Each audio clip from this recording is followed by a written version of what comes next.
Welcome home. This is Coming Home with Mama T. I'm your host, Tiara, aka Mama T. And on this podcast, we explore the journey of creating the life of our desires through mastering manifestation, maintaining a positive mindset, and living luxuriously. I am feeling so luxurious. Look at my plants. Look at it's like I have redone the garden, and it just feels so magical and wonderful, and I am in love.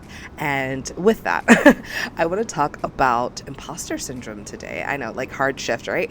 But as I was thinking about it, I'm like, man, like, I've built this garden and I'm not a gardener. I have no gardening background. What I know is just like random things I might have seen on TikTok or read in a book, or like just, intuitively decided that I'm going to try. I know, like, you're supposed to water plants, maybe not all of them or on a regular basis, but I'm just kind of like learning as I'm going. But you know what? I'm a gardener, right? I'm a homesteader. I'm creating food and all of that good stuff for myself and my community. And that is a version of myself that I am stepping into. And I find that sometimes we struggle with like that reclaiming or that claiming of the version of ourselves that we are desiring to be. And that's where that imposter syndrome comes in. So the gardening side, like, I'm like, all right, cool. Like, I know how to buy some seeds, throw in some water, get some dirt. I can look up some stuff, and that's fine. So I didn't have a hard time with like implementing that mindset for myself. But I noticed that as I'm growing my community, as I'm leaning into entrepreneurship, as I'm leaning into different aspects of my entrepreneurship and rebranding and all of that, little niggling thoughts pop up, right? So like having someone sign up for the Activate Your Inner Shift meditation series, someone signs up and it's like, oh yes, someone signs up. I'm really excited. Like, this is moving forward. I'm so happy for this. But then it'll be like, wait, is this good enough? Am I good enough? Is what I created what I really intended for someone to look into? And the information going to be received the way I intended it to receive? And get into like all these thoughts. And by you, I mean me. I get into all these thoughts, but I can tell that other people will have a similar experience in different aspects as we are kind of proving to ourselves that we are actually the version of ourselves that we claim to be. It's this weird like sliding scale. Like, sometimes we're in the like, yeah, I am 100%. I am the version of myself that has like thousands of people inside my membership community. I'm the version of myself that is like totally, fully grounded and confident in the work that I provide and understanding the potency of it all. And I trust myself and I know it and I don't have to question, I just know that like, hey, my shit's fire and like I'm here, right? And sometimes I'm here and sometimes I'm like, well, like, I haven't really had a whole lot of people, show up, or a whole lot of people, like the masses aren't here yet. So, am I sure? Am I confident? And so how do we like work with this, and how do we lean into staying in this version, maintaining this mindset versus like the sliding scale? And I find that when we have yet to create the fullness, it hasn't come to full fruition for ourselves, that's where we tend to slide more back and forth. That doubt comes in, that imposter syndrome comes in, that worry drops in. And if you're not familiar with imposter syndrome, I'm not gonna lie, there was once upon a time I was interviewing this woman, and I was like super nervous because she's a comedian. She's like, like people have seen her in Hollywood, like all these things. And I remember just like a random happenstance, someone sent me a video on Instagram, and I was like, I am obsessed with the video. And I reached out to her and she was like, oh my God, yeah, let's talk, let's do whatever. And I remember interviewing her and she asked me about imposter syndrome, and it was like great conversation. But in that moment, I didn't even know what imposter syndrome was. And so like, I like was like, oh, we were live. We were live on Facebook, maybe even on Instagram. And so I was just like, and I just like made it up. And like, honestly, looking back, like that's probably one of my embarrassing moments of like, why didn't I just ask her to define imposter syndrome? But I felt too embarrassed to do so. And so in doing that, I didn't fully grasp, or I didn't think I answered the question appropriately, but like I was close enough to the definition. I feel like that it was okay. Like it slid, but like we could let it slide. But really, so like imposter syndrome, right? So we're in this place where, we're defining who we are. I am the person that has 13 million followers across social media platforms, right? So like we're manifesting, we're saying who we are, we're saying what we are creating for ourselves. We are embodying the energy of having something that might not be here quite yet. So we're saying these things, we're leaning into these things, we're manifesting these things, but then we have this doubt because it might not be fully manifested yet. So in that doubt, that's that imposter syndrome, in that space of like, okay, well, I've created this success and I don't feel successful, right? Like I've created something for myself. And so I guess in the definition of imposter syndrome, it's like, oh my gosh, I can't believe like I am actually an entrepreneur. Like this is like insane to me. Like this is whatever. But like you're looking at it as like, no, I'm not. Like I can't, like I'm not this. Like this is not me. Like we went for the thing that we said we were going to do, and we're achieving the thing that we said we were going to do, but we don't fully feel like we're the thing that we said we were going to do, right? Like, wait a minute, who am I? Who am I to be the entrepreneur that I set out to be? What is that? What does that even mean, right? Like, why do we get into our heads about actually becoming the version of ourselves that we asked to become? And why do we end up fighting ourselves along this journey? And so I was talking about in my experience, right? So like people are signing up for, the meditation series, people are signing up for the home membership. And then now it's like, okay, this is real. It becomes real. And how do we lean into the realness of it, the coming to fruition, the manifestation of the thing that we asked for? Now we're afraid, fear might pop up, understanding of ourselves in a way of like, okay, this is where I doubted these are the pockets that I have doubted myself in this journey and in this creation. Is what I created actually worthy of, the value, the price, the me that created it? Like, is it worthy of this? Are people going to receive it the way I intended them to receive it? And we start getting into a place where we're not sure, right? What we thought we were confident about, our confidence is shaken a little bit. Yeah. And I used to have a mentor that would be like, we got to become unfuckwithable. And sorry for anyone that doesn't like cursing here, you're welcome. Sorry, not sorry. This is me, right? So you get to a place where you've got to like hold your ground. You get to a place where you're like, yeah, okay, like I might not know how someone's going to receive this, but I still trust that what I created was what I wanted to create. And that's where we need to be, right? We need to be in a place where it's like, all right, I created what I wanted to create, right? And then that means that we have to really work on what it is that we create, right?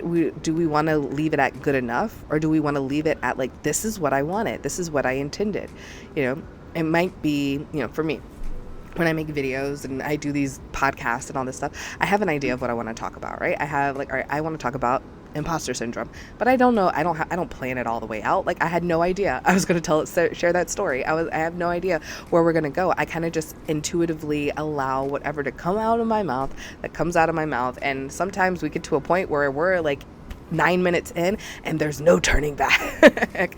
Unless I mess up my intro, 9 times out of 10, I hit that record button and I keep going. So I have an idea of what I want to say, but I don't pre-plan the entire structure of it. And that's just how I work. That's just how I flow.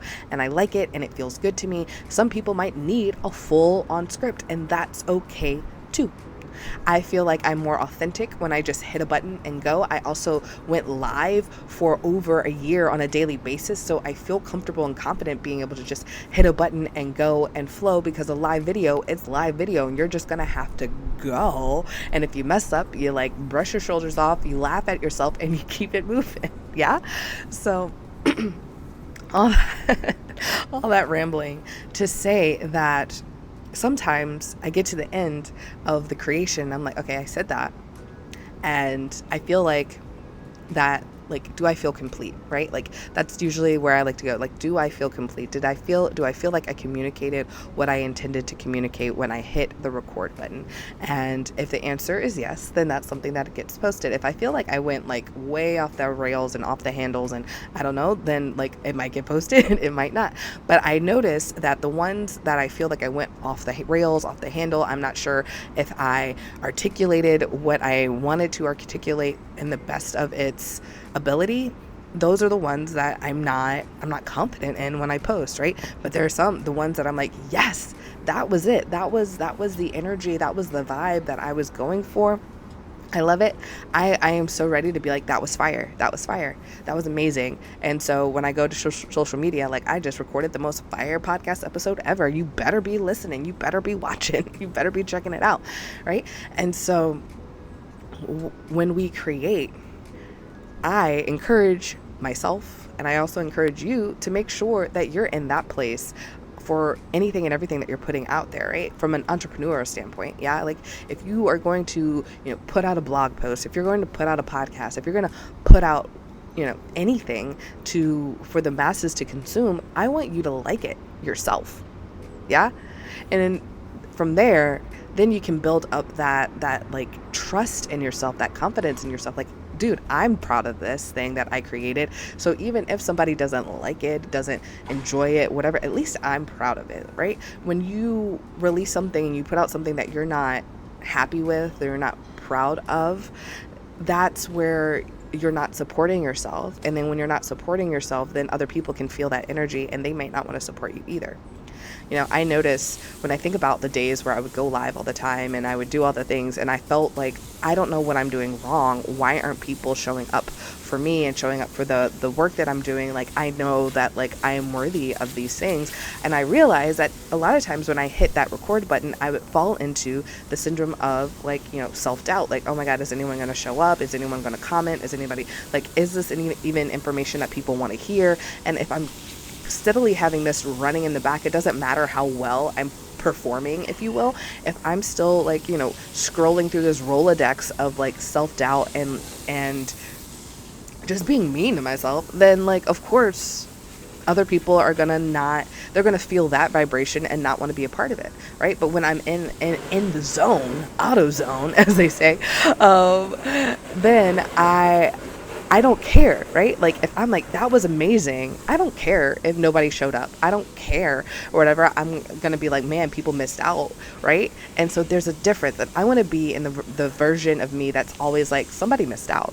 Somebody missed out if they didn't watch this video. Somebody missed out if they didn't do the thing. Like, if they're looking to live an extraordinary life, if they're looking to master their mindset, if they're looking to learn how to better manifest in their own way, then they should be following me. They should be listening to me. They should be signing up for the meditation series. They should be signing up for the home membership. They should be signing up for one-on-one mentorship. Like, that is just it. That is end game, done, awesome, period, boo. And so that is the version, right? Like, no longer the imposter, but the beer. I am the beer, right? And I want you to be the beer for whatever it is that you're looking to create and experience in your life, whether it's entrepreneurship, whether it's being an athlete, a star athlete. How are you the beer, right? Michael Jordan didn't make his like high school basketball team, right? He had to practice and he had to work. And so I want to go back to kind of talking about not being proud of the work that you're doing. So if you're not proud of the work that you're doing, how do you get more proud of it? How do you trust it more? How are you more confident in it? You have to keep doing the work. You have to keep doing the work until you perfect it, till you feel good about it. Michael Jordan was shooting had to hit 100 free throws in a row before he would go inside at night, right? Like, I believe that's the story. Don't quote me on that. But I recall learning in like gym class or something, like his dedication to getting better at his craft. And then he was able to go to UNC and get on the Tar Heels basketball team. Then he was able to go to the NBA and become one of the best basketball players known to man. Yeah, people are breaking his records now, but it's a different world and it's different. Like, but he did amazing things in the 90s, like unprecedented, right? But he had to put in work.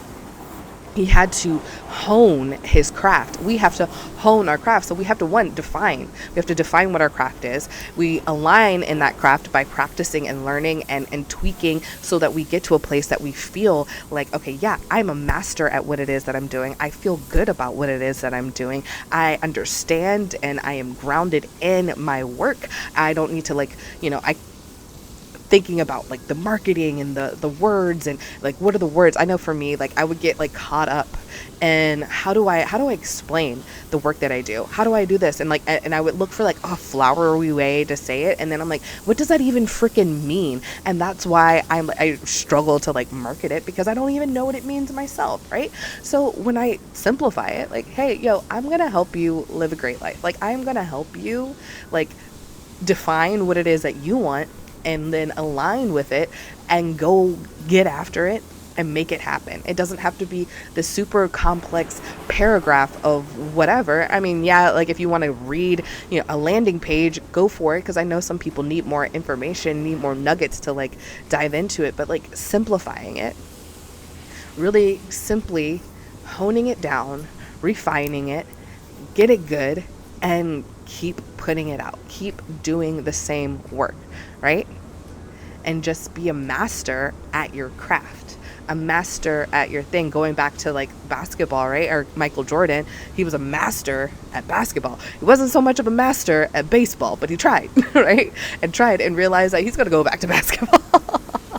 I learned this week that Allen Iverson actually played football and was like a fire quarterback, and he played basketball, and an issue happened, and like all the prospects for where he could go in his career in college and everything fell through, and he got like one basketball thing, and his coach wouldn't let him play football, so he had to continue to hone his basketball craft, and there he goes in the NBA. Had he been allowed to play football, he might have ended up in the NFL. You never know. Who knows? But you know what? He was still able to go after it and get it and reach an elite status. So, I mean, I'm not mad at him. I think he's did an amazing job, right? So these are the things. We can be good at really, really good at a lot of different things. Don't get me wrong. But we have to kind of really decide what is it that we're going to be a master at. If we're going to bring it forward as our career, if we're going to bring it forward as something to share with the world, we got to like really hone in on it. Yeah, I'm really good at knowing things about wine, but is that really what I want to do with my whole life? No, I'm here to mentor. I'm here to coach. I give advice all day, every day. Of course, this is where I'm here to lead. I'm here for that. So like, let's define and realign and figure out, how am I going to lead this world? How am I going to get heard and seen? That's the journey I'm on. What's the journey that you are on, my friend? With that, if you want support on this journey, you're looking to master your mindset, I highly recommend checking out the meditation series, Activate Your Inner Shift, so you can shift your mindset to believing in yourself and being the version of yourself you desire to be, to live out the life that you are desiring to have. Okay, go there. Now, for both community and some hands-on support, I encourage you to join the home membership, where you're able to get group coaching twice a month, movement and ritual work, also just a lot of just fun things. I want it to be this beautiful, cohesive space of like-minded individuals where we're sharing our experiences, we're growing, we're tweaking, we're learning, we're growing again and again and again, over and over and over again, and still experiencing the extraordinary on the journey. We're not here to end the journey, we're here to live the journey. And then, of course, mentorship packages are available for you if you want that one-on-one touch, that deeper dive, 30-minute sessions twice a month with me, where we can just dive in and get it done. And with that, I say, ta-ta for now.